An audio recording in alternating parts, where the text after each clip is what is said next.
What's up, guys? My name's Nick Vendetta and this is Behind You, and today we're going to be talking about Girl on the Third Floor, which is a new Netflix original horror movie. It stars CM Punk, the ex-wrestler, and Travis Stevens in his directorial debut. So there are a few inexperienced people attached to this project, and it's also on a budget. There's not a huge budget for this film. And this movie really, I thought it shined. I thought Travis Stevens did a really good job for casting a lead who was basically inexperienced in acting. This is his first acting job, main movie role.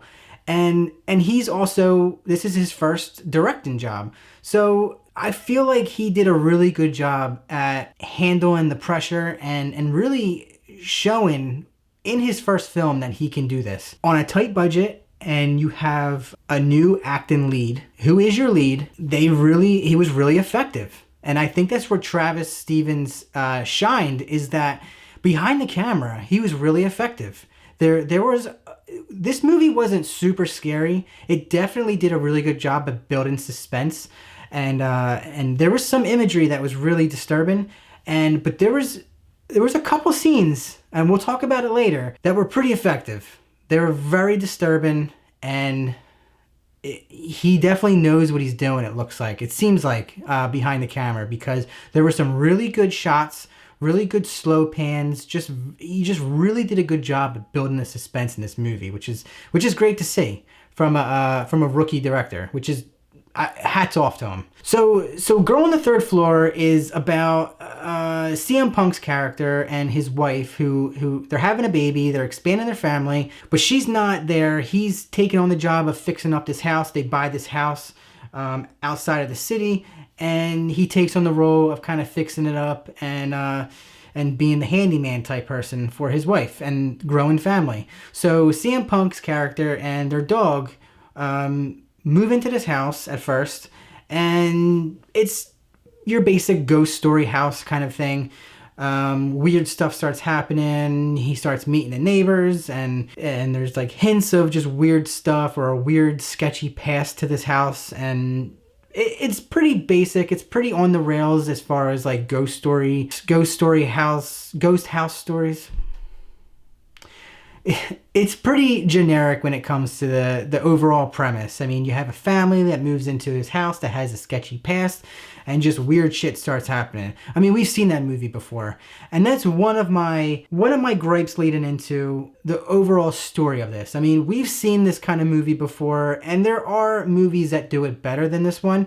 But again, I'll bring it back to low budget and inexperienced actors and a cast, and they really brought it. And I feel like using with little of what they had, they really utilized it, and it was really effective at times. The acting, I'm gonna give, on a scale from 1 to 10, I'm gonna give this a 6 out of 10 for the acting. I felt like the acting was really good across the board.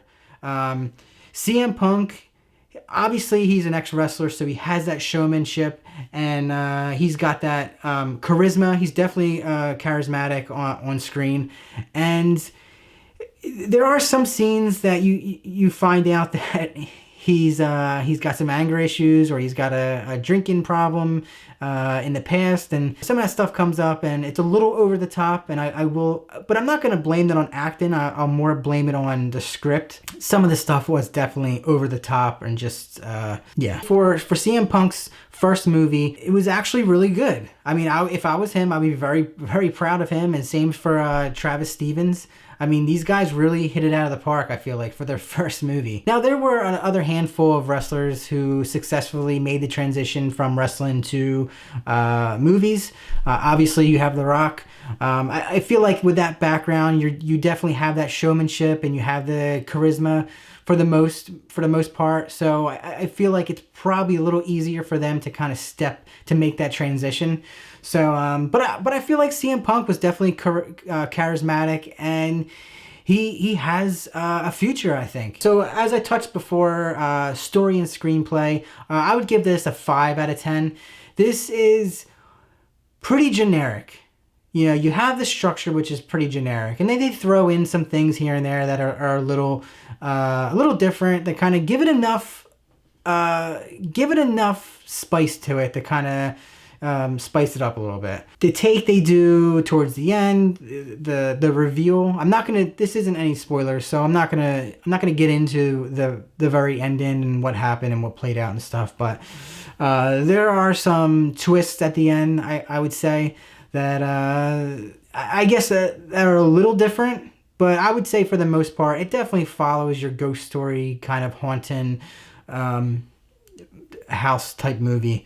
It's pretty generic when it comes to that. And being that this is a haunted house type movie, I feel like, and they didn't introduce the wife right away, so you definitely had the secluded feel to it. You had CM Punk's character and the dog basically the whole time. There was a friend that visited to help him out with the construction, and so they did a good job at that, making it overall a very secluded feeling movie, but also bringing him to kind of just freshen up a little bit, to kind of bring another character into it.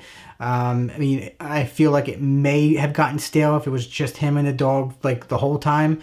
So add in the other character, the friend of the wife, I feel like helped it out, and it kind of a good moment for to keep the story going and to, I guess, expose some of the mystery. So I would say also one of my issues with the script is that it didn't really, I felt like it didn't really know what it was trying to go for. I mean, you had elements of, I mean, the main element was haunted house movie, but then you had kind of a slasher feel to it at times, and then you had kind of a murder mystery feeling at times, and then you had like a stalker story.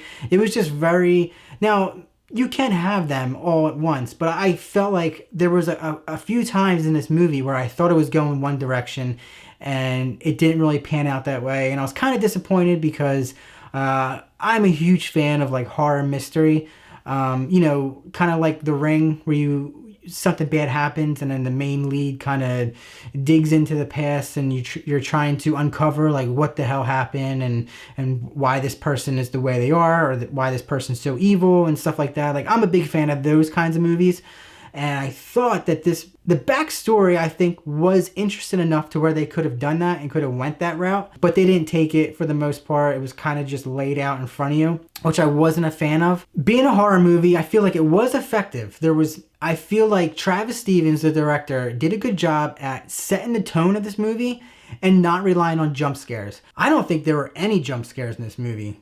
Correct me if I'm wrong. Leave a comment down below and let me know what you guys think. But I don't think there was any jump scares. I think it was a lot of tone and suspense and camera work. He did a really good job with that behind the camera. I'd say my last critique of like the script and story is the payoff. I feel like the payoff was kind of lackluster. I mean, I'm not going to get into spoilers, but there were times where I flat out didn't understand why they went the route they went. They had a character switch, kind of. They kind of just written off a certain character towards the end, and they kind of gave that person a shitty backstory, and then was just like, all right, goodbye. That might have been a mild spoiler. It definitely had vibes. If we want to compare it to any past movie, I definitely felt like a Stir of Echoes vibe, and obviously an Amityville vibe. Definitely felt strong Stir of Echoes vibes, which, it's not bad. I loved Stir of Echoes with Kevin Bacon. It is what it is. It's the story is kind of generic. It's not going to be completely different. All right, so let's talk about gore. This is a horror movie. We have to talk about the gore and the horror aspect of it. I would rate this movie with gore, on a scale from 1 to 10, a 7.5 out of 10. It wasn't a super gory film. It was nothing like Hostel or Cabin Fever, but they really did when they used practical effects, and I will note that, which is always nice to see nowadays. All practical effects. And they really brought the gore when they brought the gore. I would say overall, Travis Stevens really kind of focused on just the tone and the environment of the movie. There were some scenes where it got gory, and it was really effective. I thought this is where it kind of saved the movie for me. The horror, which we'll talk about next, the scariness of it, and the gore of it, and the practical effects really saved this movie for me.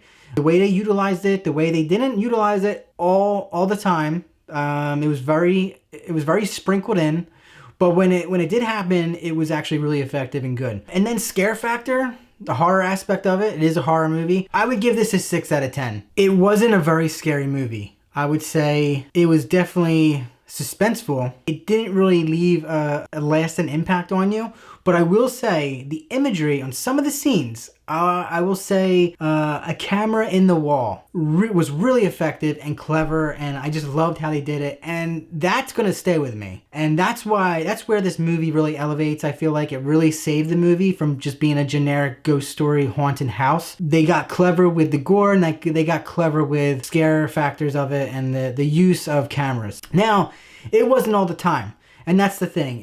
It was a pretty subdued horror movie. There wasn't a lot of jump scares, which I mentioned before. There was hardly any jump scares, but they really focused on tone and the overall feeling of the movie and the seclusion, and throwing in some gore, some good gore that really makes you squirm, and some really horrifying imagery, even though it's not all over the place. It's certain scenes was really effective, and it really saved the movie. Again, I can't stress it enough. It's really refreshing to see a low-budget horror movie with a rookie director and lead really leave a good impact on you. So overall, I would say I would give this movie a 6 out of 10. I feel like this is a good Netflix horror movie. It's worth seeing, I think. I mean, if you're already invested in Netflix, go watch it. It's only an hour and a half. I would recommend it. If you're a fan of horror and gore and I feel like it's different enough. It's not your run-of-the-mill kind of horror movie. They don't rely on jump scares a lot. It's a pretty clever horror movie. The payoff at the end was a little weak, but I totally forgive it. I feel like it's a very passable movie. It's an entertaining movie. I feel like CM Punk, for the first 2 acts of it, was very likable. He was very charismatic. Let me know what you guys think down below. If you guys seen this movie, if you liked it, what you thought of CM Punk's first acting job. Subscribe and like if you haven't already, and I will catch you in the next one. Later.